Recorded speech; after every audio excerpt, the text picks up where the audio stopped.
Hi, LaKrista. Hi. How are you doing? I'm good. I'm okay. How have things progressed since the last time we spoke last week? Chaotic, but we're here. Hmm. We're here. Do you want to tell me a little bit more about that? What's been chaotic? Well, it's just been a lot. Just a lot. It's like a lot of work stuff and relationship stuff and family stuff. And found out my aunt has a tumor in her brain, which isn't great. Um, and I don't really know how to respond to it just because her and I don't have a great relationship. I don't want to brush it off because that's really fucking scary. um, Work is always awful, and yeah. Well, I'm really sorry to hear about your aunt. I'm sure that was scary news to get. Yeah, she has surgery coming up. It's coming up pretty soon, so hoping it goes well. I'm a little nervous because it's in her brain, right? So I don't know how they're gonna get rid of it. I don't think it's super serious, but it could be. It could get worse. So It's unknown. So yeah. it's completely normal and valid for you to be afraid for her, Yeah. the situation. Have you spoken to her since you found out? Not really. I haven't been talking to a lot of people lately. Yeah. Been kind of, Yeah. Staying to yourself. Mm-hmm. And you said work has been Awful. Yeah. Just a lot of demands still. I'm ready to move on. And I'm not sure if we touched on this last session, but have you spoken to any of your supervisors, higher ups about those concerns that you were having? I have, and honestly, I have started to kind of tell them to start training other people essentially, because when school starts for me, I definitely see myself not being there as much.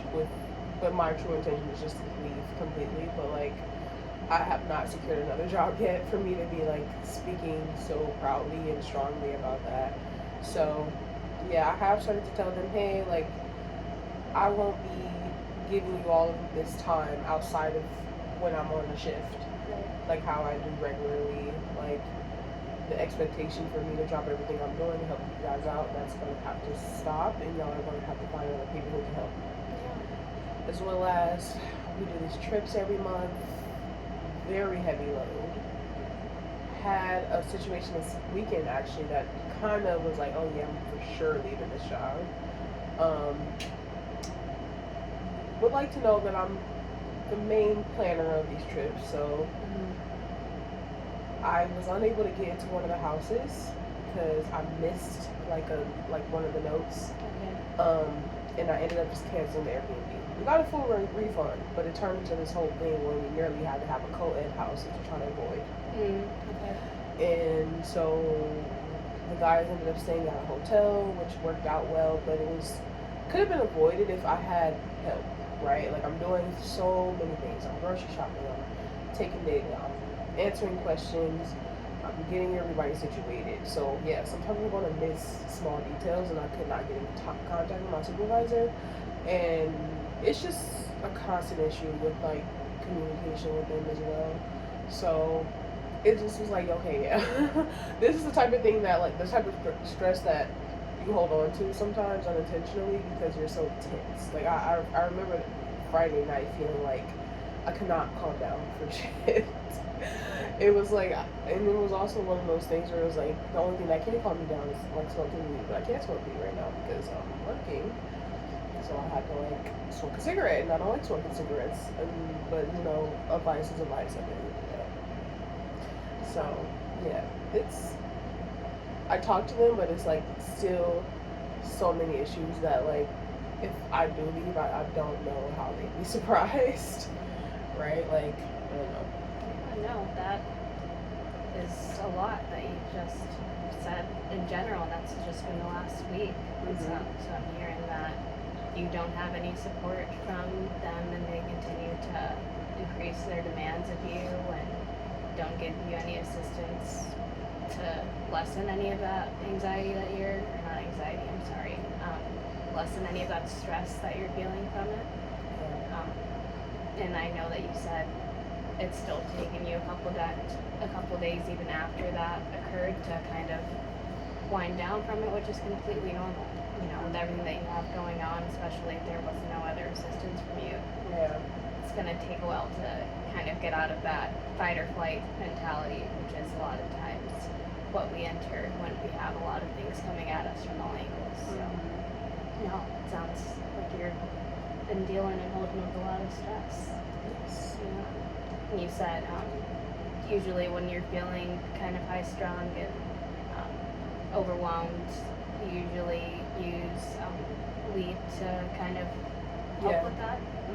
Okay. And how has that transition been, not being able to use that? Well, I actually have just like voluntarily not been smoking as much. Like when I'm with my boyfriend, I'll smoke, but I hang out with him like once a week. So it's been very rare, and I just have been kind of freeballing a little bit. Because I don't ever buy cigarettes, but if someone has one, I'll like smoke it just to kind of like chill out a little bit. So yeah, I'm not smoking a lot in general, and I think that may be why I'm feeling so tense lately, because I have been like actively not smoking as much weed on my own time, because I just don't want to be so like foggy brain, just the best way I can describe it. And so I don't know, it's like it's been rough. I think that may be actually partially one of the reasons why I have not been as attentive when it comes to like talking to people and engaging in conversation, because like I genuinely have I'm a little overloaded, and I have nothing to kind of de-stress now, right? Like I'm not outside of sleeping and like disassociating, and when you disassociate, you're not talking to nobody because you're like not on Earth. So yeah. Yeah, no, it sounds like something that you were using to use as a coping skill to de-stress and offset all those emotions that you're trying to, you know, unpack and release. Is you don't have a replacement for that right now, so it sounds like it's giving you some disorientation of how to cope with these feelings in a healthy way, because I hear that you're not wanting to continue using cigarettes as a supplement. Yeah. And no, I'm glad that you brought that up, because that is part of our plan today, to come up with some other coping skills, like we talked about last session, that little bit of homework to think about some things that you do just for the benefit of your body, makes you feel good, and does help get your brain to start decompressing from all of these stressors that you have. So on that note, what were you able to think of for some of those things that help you? Unplugging, honestly. I have a tendency to like scroll and just be too locked into what's going on online. So intentionally kind of like putting the phone down, right? And just sitting in the quiet, honestly. I think sleeping to avoid can be problematic, but I think I've been just sleeping to relax, honestly, and rest. Just being outside in general. I have some health stuff going on, so I haven't necessarily been wanting to exercise, right? Because I'm just kind of feeling very fatigued. But, you know, that's always something that I can go back to. I know whenever I have the energy, but if I'll walk if I have the time, or I'll write about it. Sometimes I'll even cry if it's just too much. But yeah, I mean, earlier this week, it was after my trip. It was Monday actually, and I was in between two very like stressful events. Like I had just got off work, right? This work trip, and then leaving for Lansing the next day early in the morning. Already kind of making lists in my head of what I know I'd have to do that week or this week for work and everything else. So Monday, I literally just sat in front of my TV all day and played a video game. And you know, like that's not really normal for me, but it was one of those things where it was like I wanted to do this. Yeah.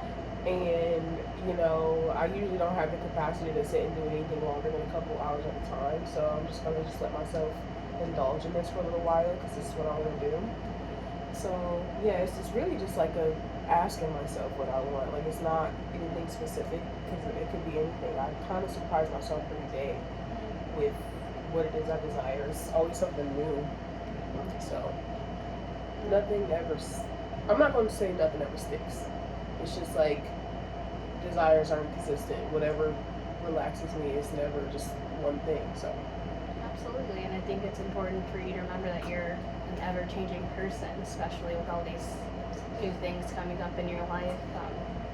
You're not smoking anymore. You're trying to figure out how this job is interacting with you and your well-being. You're in this new relationship.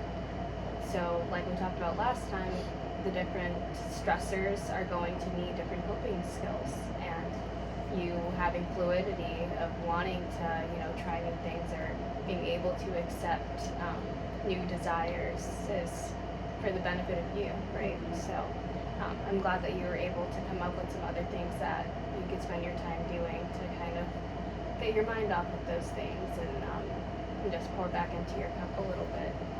And so you said, I know you said that you were dealing with some health concerns that was keeping you from exercising. Have you been able to get any assistance with that, or is it something that not yet. that's concerning you? Not yet. It'll come up. It's with time.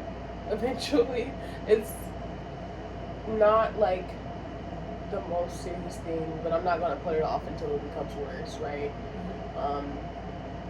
Truthfully, don't have the capacity to like make it happen right now, but when I do, I'll find the help that I need, right? But no, it's just been going along, right? Just resting when I can. I don't feel like I can't do anything at all. It's more like body aches and fatigue and like loss of appetite a little bit, right? So it's kind of something that could get worse if I just let it sit and not address it. But and I've never necessarily had anything like this go on, so it's a work in progress. But I'm not like I'm more so just like worried about what can I do right now to feel better, not like future planning, I guess, or Absolutely. trying to ease the pain. Yeah, so, and on that note, thinking of the proactive things that we can do to mitigate how our stressors and how these things, when they come up, how we're going to deal with them, and then reactive things. So now you're in the moment, you're in the feeling, what can you do now to kind of help yourself get out of that mode, or help yourself still feel good in your body while dealing with, these things that are coming at you. So it sounds like you were saying sleeping, that you were doing, taking your walks. When you think about wellness, I think it's important to remember that, your mind, your body, your emotions, all of these things are interconnected. And obviously, like you're saying, it's not always easy fixes. So your health concerns, even acknowledging that can be a reason why your mood is different, why you're fatigued and all these things, acknowledging it at least could be beneficial. So on that note, I do want to talk a little bit more about those proactive things that we can do, in the moment, depending on what's causing you to be a little bit more down. So things you can do also when you're not wanting to be mobile. So rather that's playing your video games or listening to music, doing something that's going to bring you more peace. I think it'll be important for you to remember those things, So we talked a little bit about last week about journaling. Do you feel like that's still something that Yes. If I'm mindfulness has always been something that I've struggled with. I think that when I am mindful, it's so helpful, like it's damn near transformative. But I think that's why I have such a hard time with being mindful. I think it comes more naturally to people than it does others. And so it's something that I have to like prepare for almost the night before, right? Like wake up early, make sure my phone's on the other side of the room so I'm not tempted to grab it first. Make sure the journal is in proximity in my line of sight, right? Make sure that the mood or the room feels right. But and something I would do when I was journaling more consistently is like I would set intentions for the day. So I know that's not always something I'm going to be able to do, like I said, just because mindfulness is something that's not as easily accessible to me as I would like for it to be. So sometimes I'll like do a voice memo as a journal, or I'll like write in my notes app. And actually, this today, right, I found myself kind of scrolling on my phone, just associating while working, just because like just not feeling great, right? Like tired after short traveling for the past couple of days. I haven't really been at home, and not feeling well either. So I just was wanting to zone out, but I can't because I'm working. So I had to like, in this moment, I'm with my client. There's so much shit going around that I had to be mindful enough to be like, hey, put your phone away. At least try to be here with us. And if you can't, like, okay, well, let people know, hey, I'm just gonna sit down for a little bit, and I'm just gonna relax. And so I had to figure out where I was at in that moment instead of just like coping with disassociating.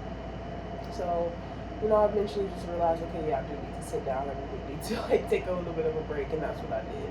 It ended up working out really well because I still was able to like engage with them, my clients, and be there for them in the way that they needed me to be, but also respecting where I was at in the moment. So,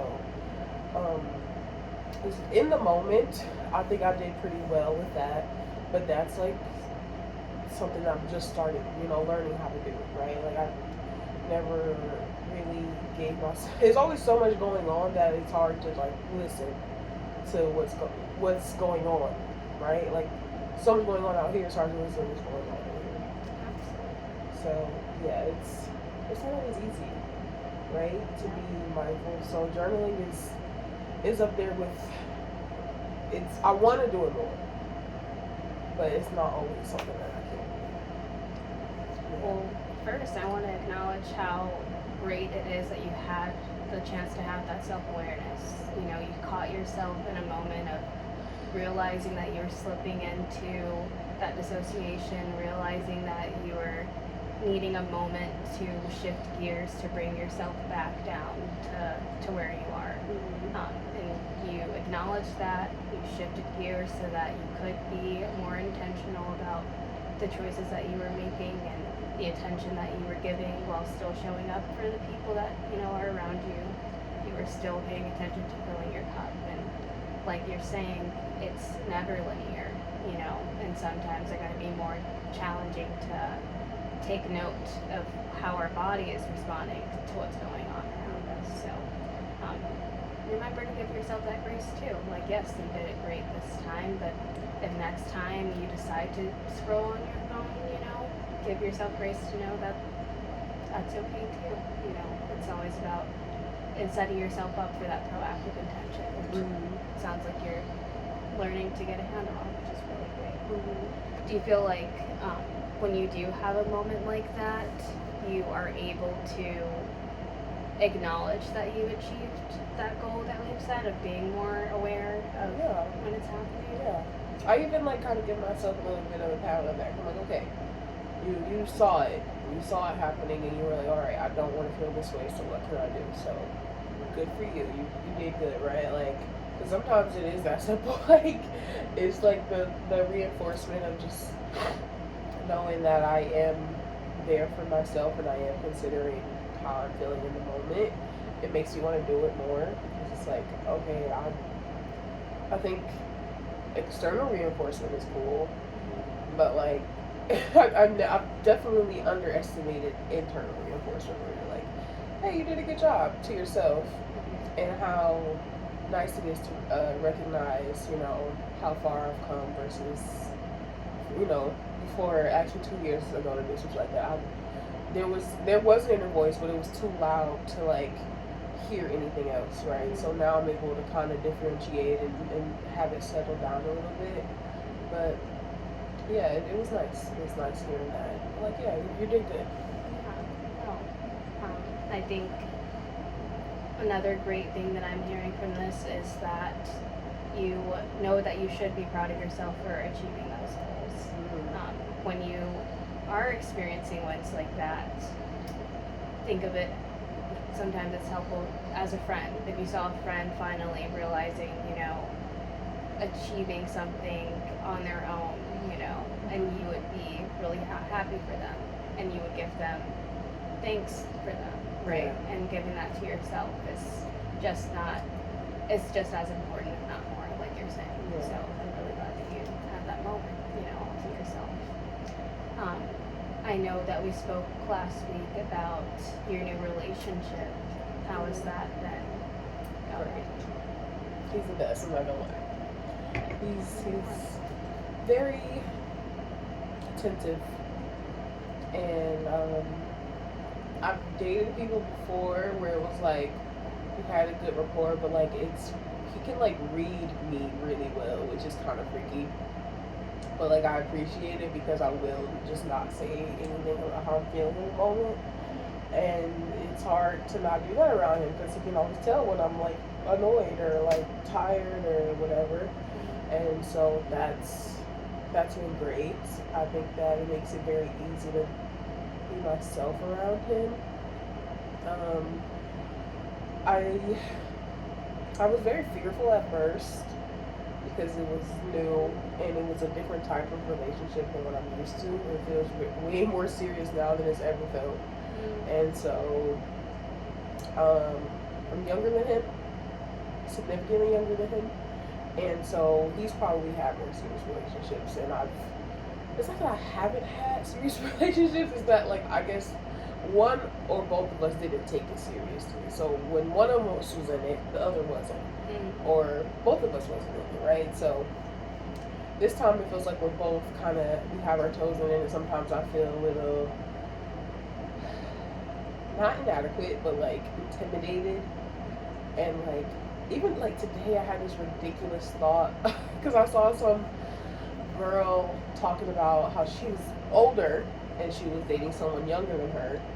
And I was like, he probably wants to like date someone who's older than him. And I'm like, wait, like what the fuck am I even saying, first of all? But also like, that's just kind of how I think, right? Like, I just am, there's like this inferiority complex that's happening because it's so serious, where it's like, can I be serious enough for this relationship? Like, can I like be adult enough to like work through things with him when they come up, and like, talk about things with him, and do things with him. Still very nervous, but he also makes it very easy. Like, I don't feel like the relationship is hard at all. And any challenges so far that have come up between him and I, we've been able to talk about and work through. Yeah.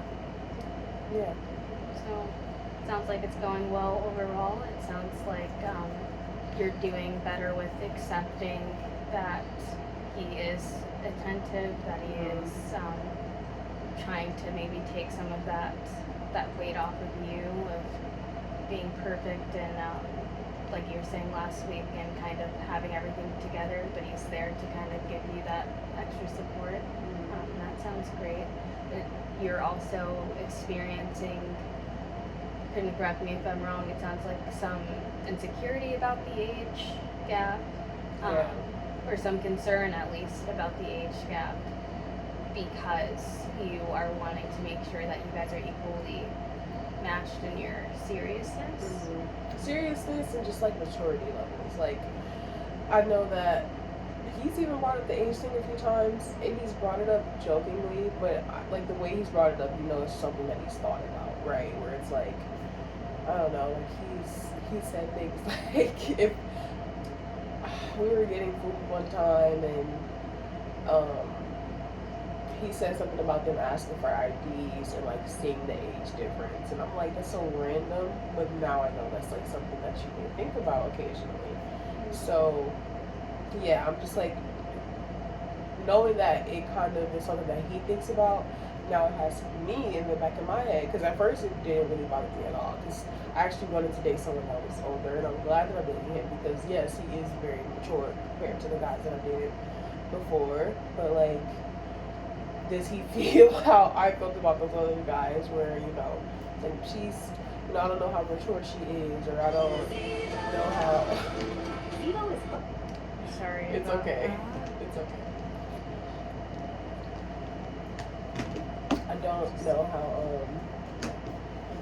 I don't know how she'll just, oh, what it really is, honestly, is like, I think he's worried about how his family will perceive me and like the people in his life, right?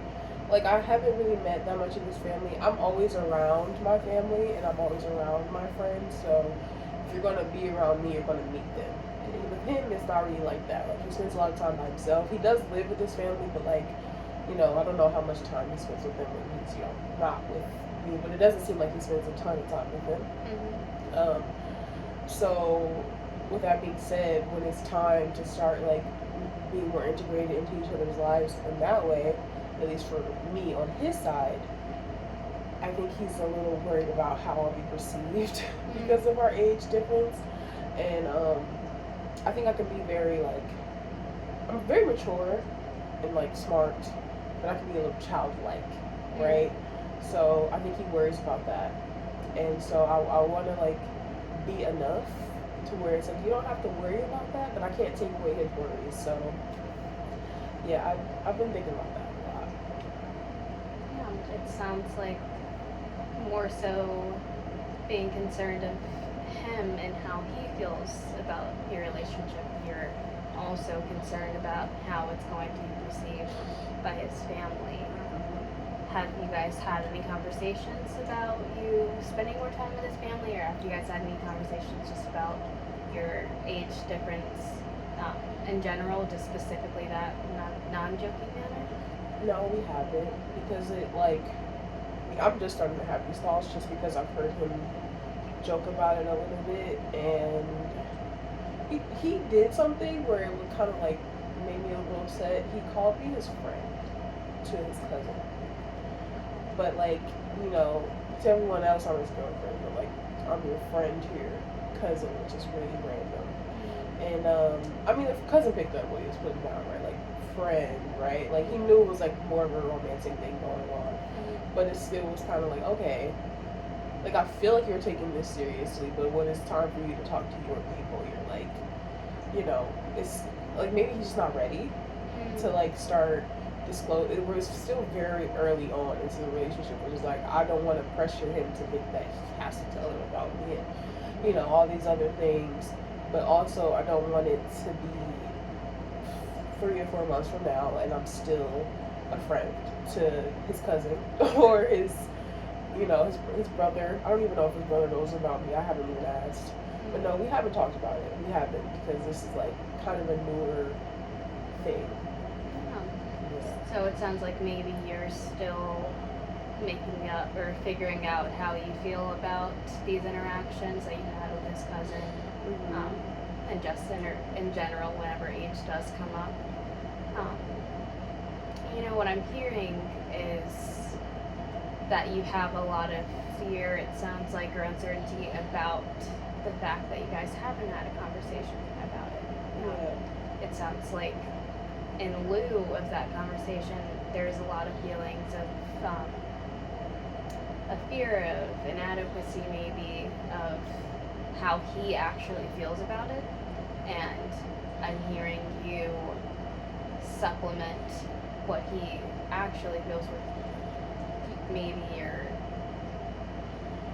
not worst nightmare of it, but the negative possibility of how he could be feeling about it. And a lot of times when we don't know the actual answer or something, then our minds sometimes tend to go with the more negative side of things. And maybe it could be beneficial to give him the benefit of the doubt a little bit in this regard. Like you said, you've acknowledged your age difference. Maybe him acknowledging this is something that he could be insecure about, thinking that you feel a kind of way about it, And I'm also hearing you say that you have fear about you coming up as immature. Where do you think that that stems from, or have you felt that way in previous relationships, or? No, I haven't. That's the thing. I'm usually the mature one in Yeah. a lot of my previous relationships. Even if there are gaps in like financial status or like emotional intelligence, I always felt like the more mature one. This time around is quite different, which is why I think I feel so like tense about it, because it's like, okay, this person is I'm am who I am right now. I think I'm fully accepted where I am at, and so when I meet someone like him who is like, you know, a little bit older, a little bit more wiser, and I'm like getting schooled by him sometimes, yeah, it does make me feel like, you know, there's always something that I could be doing differently or more of or less of, whatever the case may be. Yeah, I don't, it's weird. It's a weird feeling. I can't really describe it all the way, but it comes up. It's not like pressing or like it doesn't hurt or anything. It just feels a little weird. Yeah. Sounds like it's a little uncomfortable. Yeah.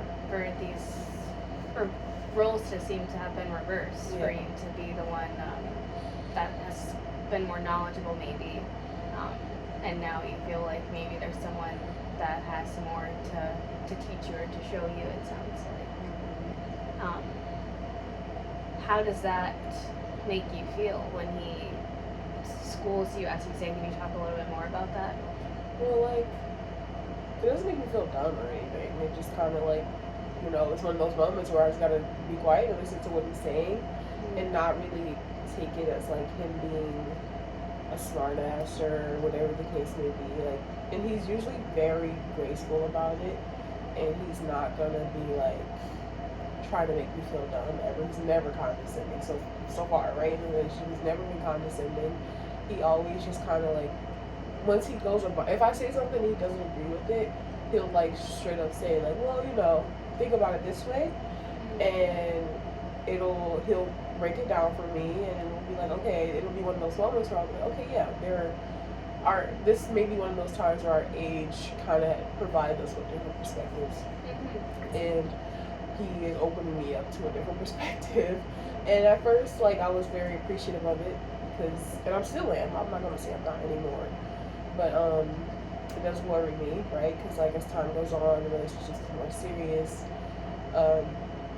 If I'm having a bad day, even like I'm just coming up with like hypotheticals, but like how will I take it? Will I be mature enough to like eat it how I have been eating it, right? It's easy to kind of take it to the face when it's early on and you're putting your best foot forward, but say I do have that stressful day at work. Say I do like, I don't know, whatever is happening where my mood is affected, and he says something that like is opposing me, and I'm not mature enough to take it well, right? And fights happen and all that other stuff, but it's come up. Thoughts have come up, and they've just kind of been, Yeah. It sounds like kind of how we were saying before, you're still maybe coming to terms with how you feel when he does correct you. And it also sounds like there is room for that potentially not being okay with you. I'm hearing though, you seem to be equating immaturity with not being okay with him correcting you. Would you say that is immaturity, meaning like not being willing to listen or not understanding what he's trying to say, or getting frustrated instead of like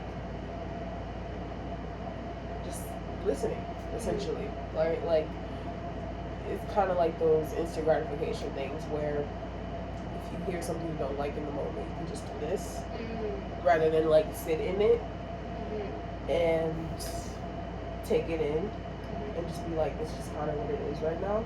Sure. So yeah, it's about how, more so like, how will I take it? Am I mature enough to receive whatever he is trying to give to me?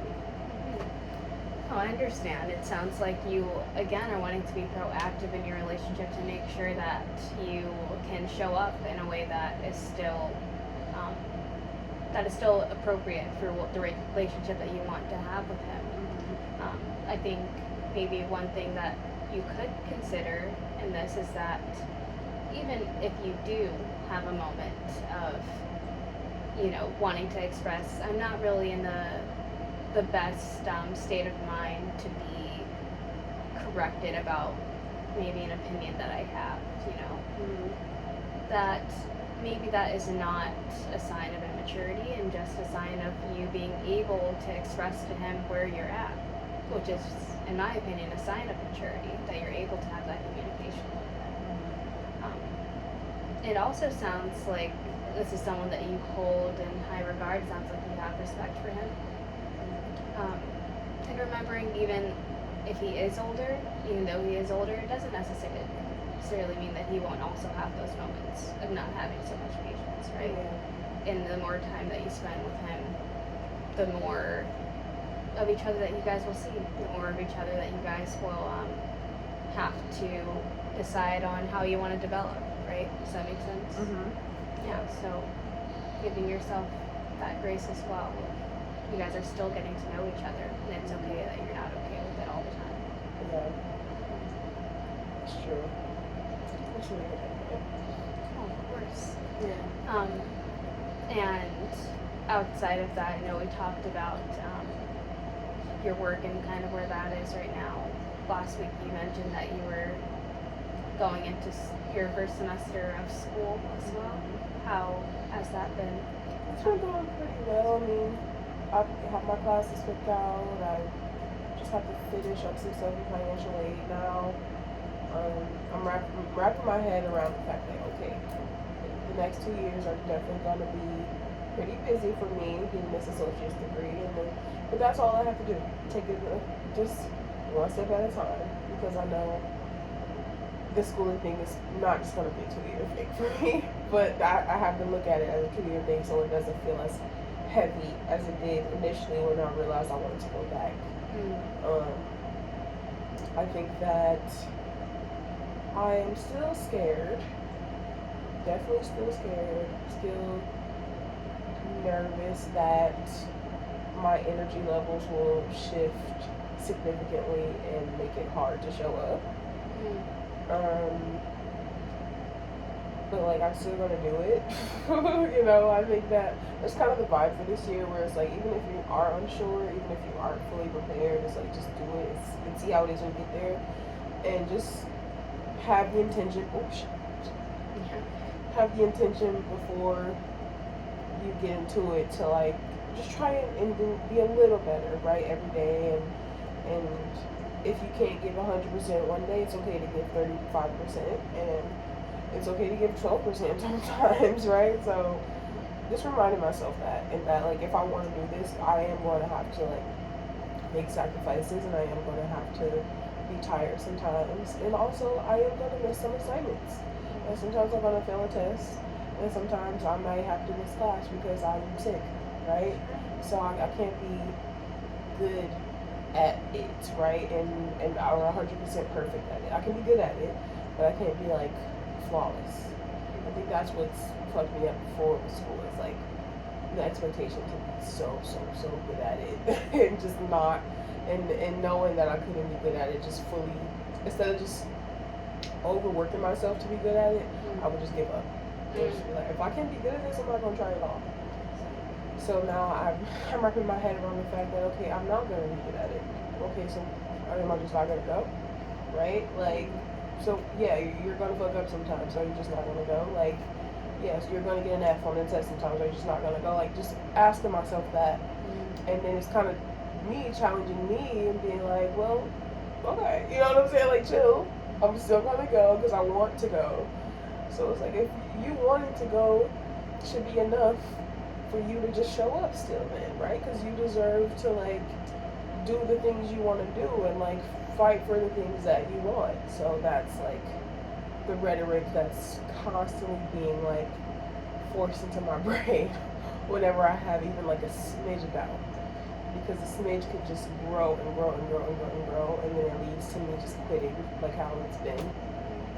But yeah, it's going well. I'm excited. Still scared, right? But excited because I've been thinking differently, and I have people around me who are in school. I think it's really great this time around because I have so many people who are in alignment with me almost directly, where we're all kind of having these goals and furthering our education and building our careers, and it's just really nice to see because we can support each other, and we've been supporting each other for years now at this point. So it's like, okay, it's not just me. And a lot of the times before,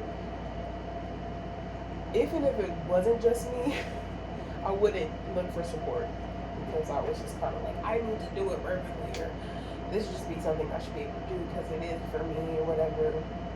But no, I know now how to reach out for support. And should I even have, like, my friends now who are in school, they'll ask me to just kind of like be there for them in the moment in some way. And so I know that I have the support system to do that for them. So yeah, I'm feeling prepared. I feel more prepared than I did initially. Yeah. I'm excited for that. I almost have nothing to say with this. It's such a beautiful thing of hearing you speak positively about yourself and about you going down this venture, this uncharted venture. So that fear that you're speaking about, every human experiences fear.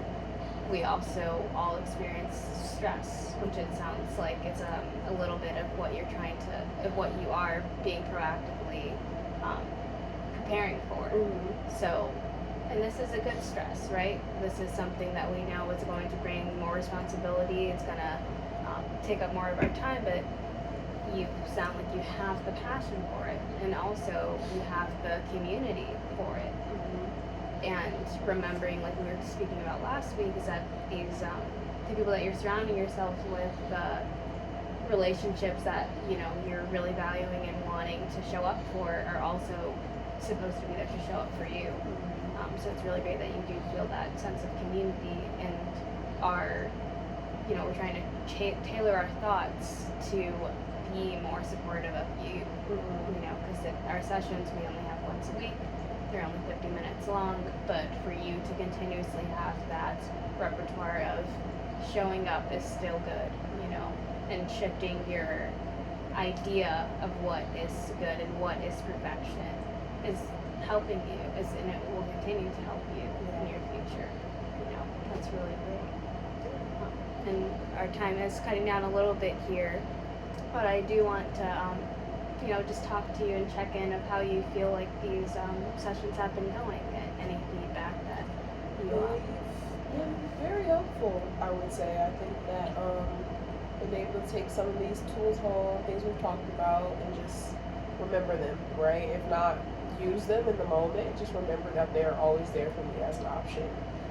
And I'm a very reflective individual. I'm always like thinking about actions and reactions that I've had, that other people have had, and what can I learn from them. And so this has been another opportunity to do that. I think that we have a good dynamic here as far as just like the back and forth and give and take of whatever the relationship is. So yeah, I would say they've been helpful, and I'm excited to kind of keep it going, especially as stresses kind of increase when school comes around, or maybe I have like a conflict with a friend or my boyfriend or something. It'd be nice to have someone to just kind of vent to about those things, or when I am maybe having a bit of a disassociative episode that turns into like a depressive episode, like having somewhere there so I can like talk through it.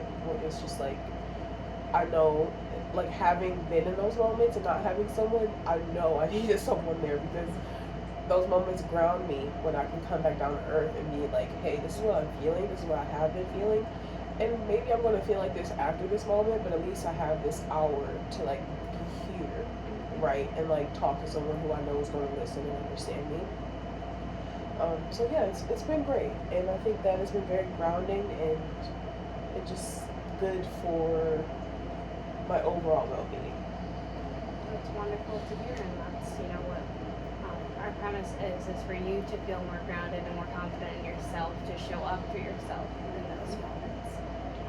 And I'm already seeing a great change in you, of you being a kinder advocate for yourself, and showing yourself that appreciation for showing up, and of taking the time and taking the space that you need for yourself to continue to be the best person that you want to be.